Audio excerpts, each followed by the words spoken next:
नमस्ते। आज के इस एक्सप्लेनर में हम एक ऐसी कला की बात करने वाले हैं जिसे अक्सर हम सिर्फ इतिहास के पन्नों या महाराष्ट्र की किसी पुरानी आदिवासी परंपरा के तौर पर देखते हैं, वारली कला।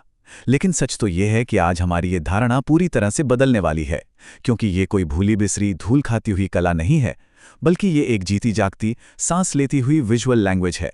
एक ऐसी कला जो आज भी लगातार इवॉल्व हो रही है और हमारे आज के मॉडर्न जीवन की कहानियों को अपने एकदम अनोखे और शानदार अंदाज में बयां कर रही है। तो चलिए बिना किसी देरी के शुरू करते हैं। इस एक्सप्लेनर के सफ़र में हम मुख्य रूप से 5 अहम पड़ावों से गुजरेंगे। सबसे पहले वारली कला की जड़ें, फिर मिट्टी और चावल का कैनवस, उसके बाद इसकी ज्योमेट्री या ज्यामिति को डिकोड करेंगे। फिर देखेंगे कि ये आधुनिक युग को कैसे चित्रित कर रही है और आखिर में जानेंगे कि कैसे ये एक ग्लोबल आर्ट फॉर्म बन चुकी है। तो शुरुआत करते हैं पहले पड़ाव से, वारली कला की जड़ें और महाराष्ट्र में इसकी उत्पत्ति। अगर हम महाराष्ट्र के मैप को देखें तो नासिक, धुले, दाहानू और पालघर, यही वो इलाके हैं जहां ये खूबसूरत परंपरा पली बढ़ी। दिलचस्प बात यह है कि शुरुआत में इस कला का मकसद कोई सजावट नहीं था, बल्कि ये खेती, फसल कटाई, शादियों और रोजमर्रा की सामाजिक गतिविधियों का एक तरह से डॉक्यूमेंटेशन था। इसे ऐसे समझ सकते हैं कि ये उस समुदाय का अपना एक विजुअल एनसाइक्लोपीडिया था। हर छोटे बड़े उत्सव और दैनिक कामकाज को वे लोग अपनी दीवारों पर उकेर दिया करते थे, बिल्कुल एक डायरी की तरह। अब आगे बढ़ते हैं दूसरे हिस्से की तरफ, मिट्टी और चावल का कैनवास और इसकी पूरी तरह से ऑर्गेनिक प्रक्रिया। इस कला को बनाने का जो तरीका है ना, वो सच में हैरान कर देने वाला है, क्योंकि ये 100% ऑर्गेनिक है। इसके 3 बड़े ही सिंपल लेकिन शानदार स्टेप्स हैं। पहले चरण में घरों की दीवारों को मिट्टी और गाय के गोबर से अच्छी तरह लेपा जाता है। इससे एक बहुत ही सुंदर गहरा लाल भूरा बेस यानी कैनवास तैयार हो जाता है। फिर दूसरे स्टेप में चावल के पानी और गोंद को मिलाकर एक चमचमाता हुआ सफेद पेस्ट बनाया जाता है। और तीसरा स्टेप जो सबसे ज्यादा अद्भुत है, इसमें रंग भरने के लिए बाजार के किसी सिंथेटिक ब्रश का इस्तेमाल नहीं होता, बल्कि एक चबाए हुए बांस की छड़ी का उपयोग किया जाता है। कितनी कमाल की बात है। और यही गहरे लाल भूरे रंग के ऊपर सफेद रंग का जो जादुई कंट्रास्ट है, वही तो वारली कला की असली पहचान है।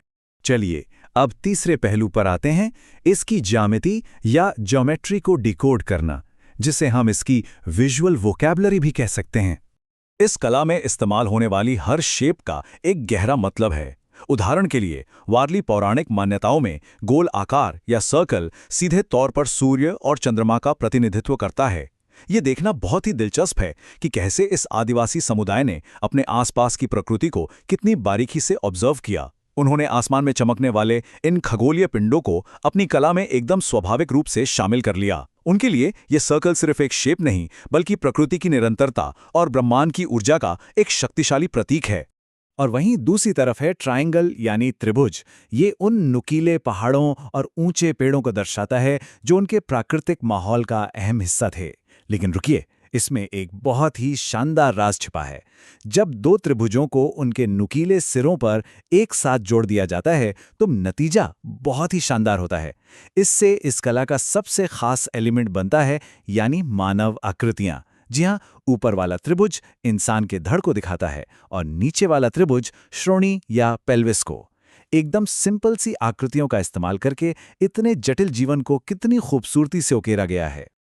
अब समय है हमारे चौथे पड़ाव का, आधुनिक युग का चित्रण और आज के समय के साथ इसका अनुकूलन। अगर हम पारंपरिक और आज की समकालीन वारली कला को आमने सामने रखें तो एक बहुत ही स्पष्ट अंतर दिखाई देता है। जहां पारंपरिक कला मोनोक्रोमैटिक या एक रंगी हुआ करती थी, जिसे सिर्फ मिट्टी की दीवारों पर बनाया जाता था और जिसमें फसल या आदिवासी जीवन की झलक होती थी, वहीं आज की समकालीन कला पूरी तरह से बदल चुकी है। अब ये मल्टी कलर्ड या बहुरंगीन हो गई है, दीवारों से निकलकर ये कागज और कैनवस पर आ गई है। और सबसे बड़ी बात, अब इसमें आधुनिक तकनीक और आज की दुनिया की ताज़ा घटनाओं को बहुत ही शानदार तरीके से चित्रित किया जा रहा है।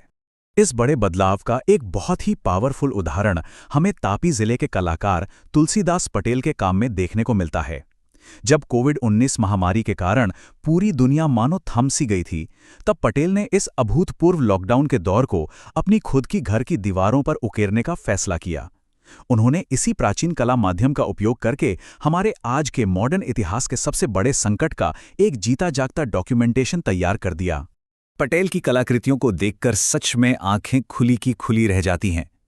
जिन पारंपरिक त्रिकोणों और वृत्तों की हमने अभी बात की, उन्होंने अब नर्सों, डॉक्टरों और सैनिटेशन वर्कर्स का रूप ले लिया था, हमारे कोरोना वॉरियर्स। उनकी कला में mobile phone, online meetings, social distancing के नियम, क्वारंटीन होम और यहाँ तक कि पैदल ही मीलों का सफर तय करने वाले बेबस प्रवासी मजदूरों का दर्द भी बहुत ही गहराई से उकेरा गया था।